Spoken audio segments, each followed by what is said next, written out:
আসসালামু আলাইকুম ওরহমতুল্লাহি ওয়াবারাকাতুহ। 1 মিনিট মাদ্রাসা ইউটিউব চ্যানেলে সম্মানিত দিনী ভাই বোনেরা, আমি আশা করি আল্লাহ তাআলার অশেষ রহমতে আপনারা ভালো আছেন, সুস্থ আছেন। আলহামদুলিল্লাহ। আজ একটি পরীক্ষিত আমলের ভিডিও নিয়ে হাজির হয়েছি।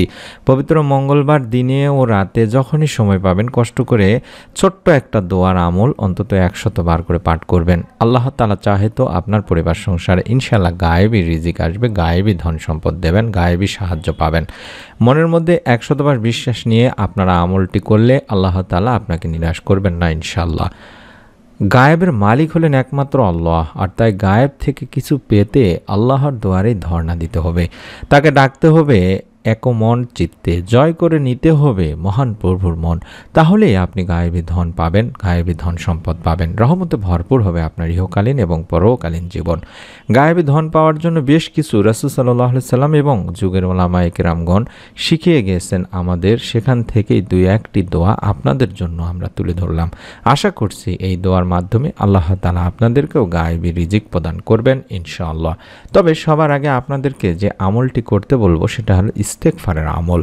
আপনারা কম বেশি সকলেই জানেন যে আমরা যখনই কোনো ধরনের টেনশন, দুশ্চিন্তা, পেরেশানি, অভাব অনটনের মধ্যে থাকি, তখনই যদি আমরা ইস্তেগফারের আমলটি নিয়মিতভাবে করতে পারি, আল্লাহ রাব্বুল আলামিন গায়েব থেকে হলেও আপনাকে সাহায্য করবেন। কারণ হাদিস শরীফে এমনই বলা হয়েছে। ইবনে আব্বাস রাদিয়াল্লাহু তাআলা আনহু থেকে বর্ণিত, আল্লাহ রাসূল সাল্লাল্লাহু আলাইহি ওয়াসাল্লাম বলেছেন, যে ব্যক্তি বেশি বেশি করে নিয়মিত ইস্তেগফারের আমল করে, আল্লাহ তাআলা তার সব সংকট থেকে উত্তরণের ব্যবস্থা করে দেন, তার সব পেরেশানি দূর করে দেন এবং তাকে এমন জায়গা থেকে রিজিক দান করেন যা সে কল্পনাও করতে পারে না। অর্থাৎ আপনার কল্পনার বাহির থেকে গায়েবীভাবে হলো আল্লাহ তাআলা আপনাকে সাহায্য করবেন। তাই অনুরোধ করছি, যারা পেরেশানির মধ্যে আছেন, দুশ্চিন্তার মধ্যে আছেন, অভাবের মধ্যে আছেন, সংকটের মধ্যে আছেন, রিজিকে বরকত নেই, ঋণের মধ্যে আছেন, আপনারা প্রতিদিন কম করে হলেও অন্তত 100 বার করে ইস্তেগফারের আমল করবেন। আর ইস্তেগফারের মাধ্যমে আল্লাহর রহমত ও নিয়ামত লাভ করা যায়। ইস্তেগফারের ফজিলত সম্পর্কে কোরআনুল কারিমেও বলা হয়েছে, ইস্তেগফারের ফলে আল্লাহ তাআলা তোমাদের প্রতি সুষম বৃষ্টি বর্ষণ করবেন, আর তোমাদের সম্পদে প্রাচুর্য ও সমমানের বরকত দেবেন, এবং তোমাদের জন্য বাগবাগিচা বা পানির ফোয়ারায় শোভিত করবেন। সুবহানাল্লাহ, সুবহানাল্লাহ। মোট কথা হচ্ছে কি, যে তওবা ইস্তেগফার মুমিনের ও মুত্তাকিদের জন্য একটি বিশেষ গুণ। আর আল্লাহ রাব্বুল আলামিন মানুষকে তার ইবাদত বন্দেগী ও তার আদেশ নিষেধ মেনে চলার জন্যই শুধুমাত্র সৃষ্টি করেছেন। কিন্তু মানুষ শয়তানের প্ররোচনায় পড়ে বিভিন্ন সময়ে জীবনের বিভিন্ন ক্ষেত্রে আল্লাহ তাআলার সেই আদেশ এবং নিষেধগুলোকে লঙ্ঘন করে বসে, আল্লাহ তাআলার হুকুম মেনে চলার ক্ষেত্রে ভুল করে। তাই আল্লাহ তাআলা তার সেই ভুল বা গুনাহ থেকে মুক্তি দানের জন্যই তওবা ও ইস্তেগফারের ব্যবস্থা করে রেখেছেন।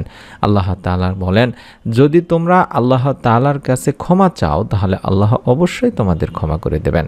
কোরআনুল কারিমে আল্লাহ তাআলা বলেছেন, এবং আমি অবশ্যই ক্ষমাশীল তার প্রতি যে তওবা করে, ঈমান আনে, সৎকর্ম করে ও সৎপথে অবিচল থাকে। আরেক আয়াতে বলা হয়েছে, যে ব্যক্তি কোনো মন্দ কাজ করে, পাপ করে ফেলে বা নিজের প্রতি জুলুম করে ফেলে, তারপর আল্লাহ তাআলার কাছে যদি ক্ষমা চায়, সে অবশ্যই আল্লাহকে অতি ক্ষমাশীল পরম দয়ালু হিসাবেই পাবে। সুবহানাল্লাহ, সুবহানাল্লাহ। আর তাই মানুষ যত ভুলই করুক, যতই গুনাহ করুক না কেন, সে যদি মন থেকে অনুতপ্ত হৃদয় আল্লাহ তাআলার কাছে ক্ষমা চায়, তাহলে ক্ষমা চাইলেই তিনি আল্লাহ তাআলা তাদেরকে ক্ষমা করে দেবেন। সুবহানাল্লাহ, সুবহানাল্লাহ। তাই আমরাও মন থেকে আল্লাহ তাআলার কাছে অনুতপ্ত হৃদয়ে বেশি বেশি করে অন্তত আস্তাগফিরুল্লাহ, আস্তাগফিরুল্লাহ, আস্তাগফিরুল্লাহ পবিত্রতম আজকে মঙ্গলবার দিনে হোক কিংবা রাতে হোক, অবশ্যই অন্তত 100 বার আপনাদের কাছে আমি অনুরোধ করব, আস্তাগফিরুল্লাহ, আস্তাগফিরুল্লাহ অবশ্যই পড়বেন এবং আল্লাহ তাআলার কাছে রিজিকে বরকত লাভের জন্য একটি ছোট্ট দোয়ার আমল করবেন।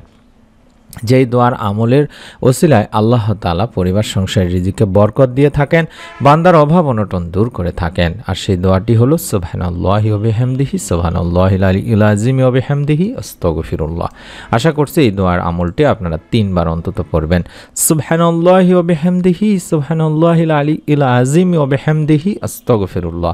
অথবা আমি যেভাবে স্ক্রিনের মধ্যে দেখাচ্ছি, সুবহানাল্লাহি ওয়া বিহামদিহি, সুবহানাল্লাহিল আযীম ওয়া বিহামদিহি, আস্তাগফিরুল্লাহ। এভাবে অন্তত পড়তে পারেন অন্তত 3 বার বা তারও বেশি আপনারা পড়তে পারবেন।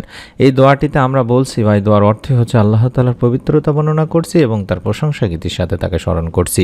মহান আল্লাহ তাআলার পবিত্রতা বর্ণনা করছি এবং তার প্রশংসা বর্ণনার সাথে আল্লাহ তাআলার নিকট ক্ষমা প্রার্থনা করছি। সুবহানাল্লাহ, সুবহানাল্লাহ। এই দোয়া বুখারী শরীফের সর্বশেষ হাদিসটির মূল অংশও বটে, যার ফজিলত ফাজাইলে জিকিরের মধ্যে বিস্তারিতভাবে বর্ণনা করা হয়েছে। আর এই দোয়া নিয়মিত করার দ্বারা সংসারে কোনো অভাব অনটন থাকতেই পারে না, যা আমরা নিজেই আমলটি করেছি। কারণ এটা একটা মহামূল্যবান বহু পরীক্ষিত দোয়া ও আমল, যার সমূহ কল্যাণ ও বরকত যুগ যুগ ধরে আল্লাহ পাকের অসংখ্য অগণিত বান্দাগণ লাভ করে আসতেছে। তাই অনুরোধ করছি আপনাদের কাছে, অন্তত আমি দোয়াটি আবারও দেখাচ্ছি, কম করে হলেও অন্তত 3 বার করে পড়ার চেষ্টা করবেন, অন্তত 100 বার ইস্তেগফার পাঠ করে নিয়ে সুবহানাল্লাহ ওয়া বিহামদিহি সুবহানাল্লাহিল আযীম ওয়া বিহামদিহি আস্তাগফিরুল্লাহ এভাবে 3 বার করে পড়ে আল্লাহ তাআলার কাছে রিজিকে বরকত চাইবেন। রব্বুল আলামিন ইনশাআল্লাহ আপনাদেরকেও সাহায্য করবেন। মনের মধ্যে বিশ্বাস নিয়ে আমলটি করবেন এবং অবশ্যই গুরুত্বপূর্ণ এরকম নতুন আমলের ভিডিও পাওয়ার জন্য চ্যানেলটি সাবস্ক্রাইব করে রাখার অনুরোধ করছি। সকলে ভালো থাকুন, সুস্থ থাকুন। আসসালামু আলাইকুম ওয়া রাহমাতুল্লাহ।